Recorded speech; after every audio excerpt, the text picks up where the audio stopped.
नमस्कार, मी सपनाज यूट्यूब चॅनलवर तुम्हा सर्वांचं पुन्हा एकदा खूप खूप स्वागत आहे। आज आपण ओरिफ्लेममधील मेन्स कलेक्शन बॉडी परफ्यूमबद्दल पाहणार आहे। फारशी काही माहिती तर राहतच नाही परफ्यूमची सांगायसाठी, त्यामुळे आपला व्हिडिओ जास्त लांब होणार नाही, जास्तीत जास्त 1 ते 2 मिनिटाचा होईल। याची क्वांटिटी जर पाहिली तर 75 ml याची क्वांटिटी आहे। 250 म्हणजेच 250 याची किंमत आहे, पण ऑफरमध्ये राहते। हा बरेचदा तुम्ही घ्यायचा असेल तुम्हाला तर तुम्ही ऑफर प्राईजमध्ये घेऊ शकता।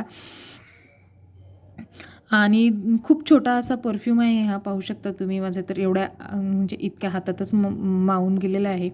असा छोटा लाईट आणि हलकासा असा परफ्यूम आहे हा। जर तुम्ही बाहेर जात असणार, ट्रॅव्हलिंग करत असणार तर हा तुमच्या बॅगमध्ये सहज येऊन जाईल। पण तुम्ही याला उन्हापासून दूर ठेवा, गॅसपासून दूर ठेवा, याची काळजी घ्या या गोष्टीची। स्वतःपासून सुद्धा 15 सेंटीमीटर दूर करून हा स्प्रे करा, स्प्रे मारा। तुम्ही जर मारायचं असेल तर स्वतःपासून 15 सेंटीमीटर दूर ठेवायचा। तुम्ही पाहू शकता पॅकेजिंग आहे अशी। हातावर सुद्धा मारून दाखवते मी तुम्हाला। वास म्हणजे फ्रेग्रन्ससुद्धा खूप मस्त आहे, बरेच वेळपर्यंत टिकते, जास्त दिवसभरसुद्धा टिकेल असा हा बॉडी स्प्रे आहे, परफ्यूम आहे। तर आजचा माझा हा व्हिडिओ तुम्हाला कसा वाटला ते तुम्ही मला कमेंट बॉक्समध्ये नक्की कळवा आणि माझ्या चॅनलला लाईक, शेअर आणि सबस्क्राईब करा। धन्यवाद।